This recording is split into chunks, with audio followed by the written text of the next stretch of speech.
Kitco Mining's special coverage of the Deutsche Goldmesse is brought to you by Defiant Silver. The age of real assets has begun. I'm with best-selling author Marc Friedrich. How you doing, Marc? Very fine, thank you, Michael. We're at Deutsche Goldmesse in Frankfurt, Germany. You just did a presentation. Tell us why this is going to be the age where you're going to see things like gold and other hard assets come to the fore. I think we're witnessing the end of our fiat monetary system, and we see the balance sheets of the American central bank or the European central bank, they're just going parabolic, and we see they print more money than ever. We see problems all over the world. We had a great financial crisis. We had a Euro crisis, refugee crisis. Now we have war in Europe even, and inflation on a 40-year high. So all these problems together create a massive crisis in the future. So I think to protect your purchasing power for the future, you need assets which are limited through nature or math, like Bitcoin, for example, or real assets. And real assets are the best method to protect your purchasing power in troubled times, for example. And that's why I say you need to own gold or mining stocks and so on.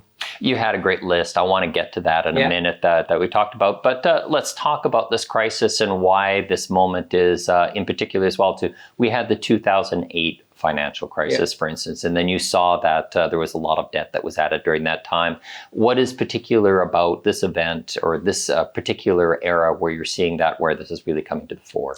Yeah, no, the last 40 years, when there was a problem on the horizon, the central banks always printed money. They printed it away, actually. Yeah? And we saw historic low levels of interest rates, and it never worked. You never printed you out of a crisis. You never created wealth by printing money. We tried it in Venezuela. We tried it in the Weimar Republic. It never worked. It's just a disaster, actually, at the end. And we see inflation and hyperinflation, and people starve, or we start a war even. So that's the thing. So since 2008, the central banks just had one solution for every crisis. If it was a recession or a currency crisis or whatever, they just printed money and lowered the rates. And now we see we have record debt levels all over the world. It's like $300 trillion. It's never been higher. We see zombie companies in Europe. We see zombie countries even, not only companies, and also countries like Italy, totally bankrupt actually. And we see the central banks have no other idea than printing more money. We see now that the American central bank tries to raise rates, but they will stop at least 2%, and then they have to go back to the printing press. Talk about some of what you're seeing that is going to unfold with these events coming through. I think first that was interesting. You were talking about digitization of currency. Can you explain a bit more about that? Yeah. To give the system more life, they need to put it on the next level. It's the digital level. So we will see CBDCs, central bank digital currencies. We will see a digital euro, a digital dollar. Why? Then you can't get out of the system anymore if we all trapped into the digital monetary system. So right now you can go to the bank, to the counter, and get your money in cash, and you have the bills, and you can buy like anonymous gold or whatever, Playboy magazine, whatever. Yeah, nobody knows, but they want to have the total control. That's the goal, actually. Everything should be digitalized. So we will see one day we have all a wallet with the Fed or with the ECB, and then they can control everything. And if you don't behave, you just have a limited amount to get from the ATM. So that's what I expect. It's called digital dictatorship, actually, and the big idol is China. I think that goes into your next point. You're talking about more socialism, more government control. Yeah, we saw actually a planned economy in the last couple of years. We saw socialism by the central banks. Nobody elected them. They never got elected like a politician, for example. So they just get installed, and then they make big decisions which are really important for all societies about interest rates, about printing money, and so on. And inflation is theft, actually. We all lose purchasing power in the last couple of years. If you compare, for example, the purchasing power from the euro or from the USD in the last 20 years against gold, we lost all like 90% of our purchasing power. Real estate went up like doubled in the last 10 years. Real estate is now more expensive than ever before, even before the subprime crisis. So what happened? If I bought like 10 years ago real estate in Vancouver or in New York or in Germany, it doubled without doing anything. I made no renovation or something. It just doubled. Why? I had to put for the same real estate, for the same house, just more money on the table, more paper money. It just shows you that the paper money got devalued by the printing press. So they stole our purchasing power. So we will see more and more problems occurring in the next couple of years with this ticking time bomb.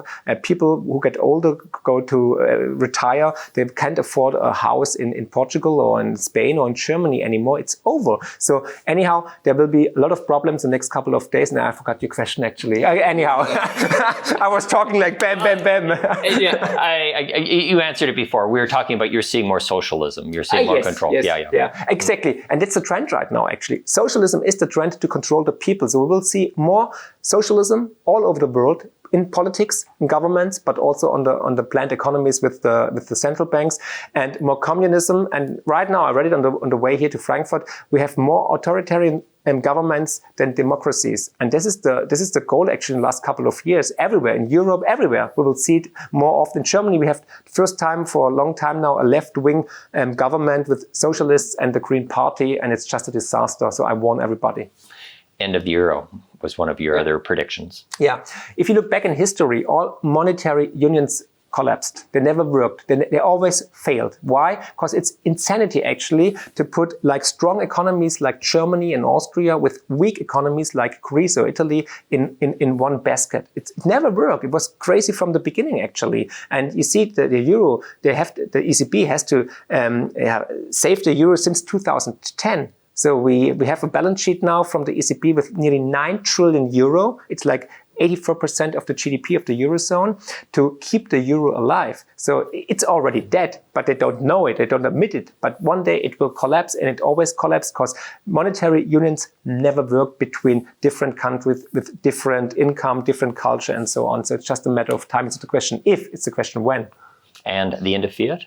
Yeah, end of fiat currencies we're witnessing right now. We see actually all central banks are bankrupt. It's like it's crazy what we're witnessing right now. Fiat currencies are definitely will fail since 1971, since Nixon stopped the gold window.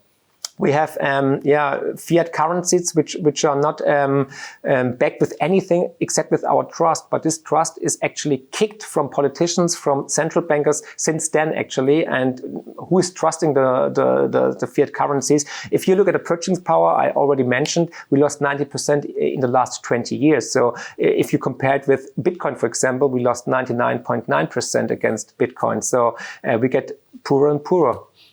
We're starting a commodity supercycle. Yeah, definitely. To protect your purchasing power, you need limited assets. And if you look at different charts, we see clearly that the commodity supercycle is just at the beginning. It started like in 2020, but right now it's just the beginning, because if you believe in artificial intelligence, if you believe in the green transformation process, if you believe in electric vehicles, if you believe in digitalization, we need one thing for all these developments, for all these revolutions. It's raw materials, is commodities, it's copper, is nickel, is zinc, is coal, is gas, is uranium, and so on, you know. And that's why I want to invest in those, in this foundation of this revolution. It's better than to buy a stock of Tesla, for example, because those are limited by nature. And there's just a specific amount of copper in Earth, and the demand is getting greater and greater with wind energy, with solar energy, and so on. So that's why I want to invest in these commodities. And I think in the next couple of years we will see such a supply shock that the prices will go parabolic. And it's just the beginning. If you compare commodities versus the S&P 500, we are still on a historic low. Is the commodities that you're looking at, is that kind of like an all of the above? Does that go from like tin to uranium to aluminum, or do you have any particular favorites? Mm-hmm. So I think you need actually all different metals and raw materials and commodities. So I'm a big fan of tin. Yeah, because you need it for everything actually. Without tin, you don't have a mobile phone, you don't have a Tesla, you don't have a MacBook. Without copper, Dr. Copper, it's the most precious metal actually, I think, because copper is so important in the industry that you need it for actually every product. And of course, uranium, I'm a big fan because the European Union actually said uranium is ESG. We need reliable sources of energy, and we can't do it with wind or with solar. Not in Canada, not in Germany, because we have not a lot of sun and wind. So if we need something sustainable and reliable, we need uranium or gas or coal, fossil energies, fossil fuels. And that's why I'm a big fan of uranium, of coal as well right now on the short term, of tin and what else? Gold and silver, of course, yes. Well, thank you as well, too. You're bullish on these commodities, but you also said that you're bullish on the miners themselves as well, too. So sometimes the commodities get a lift and the miners actually don't. Why are you bullish on the miners? Yeah, because it's like a call option on the gold price. You know, if gold goes like 1x or doubles, the mining stocks go like 10x. And I have a chart in my book about the last I have a chart in my book of the last bull runs in gold and silver, and the mining stocks just went crazy, like 100x, 50x. It was all over the place, so it was easy money actually. Gold, silver doubled, tripled, quadrupled, but mining stocks just went parabolic. Mark, if they're interested in learning more, how can they follow you? You can follow me on Twitter, of course, at Marc Friedrich 7, on Instagram, on YouTube, on my channel, which is pretty big. And I have a lot of English interviews as well with the best investors all over the world. It's on YouTube at Marc Friedrich, yeah, if you look for me. Marc Friedrich, thanks for speaking with Kitco. Thank you. You've been watching Kitco Mining here at Deutsche Goldmesse in Frankfurt, Germany. My name is Michael McRae. Kitco Mining special coverage of the Deutsche Goldmesse is brought to you by Defiant Silver.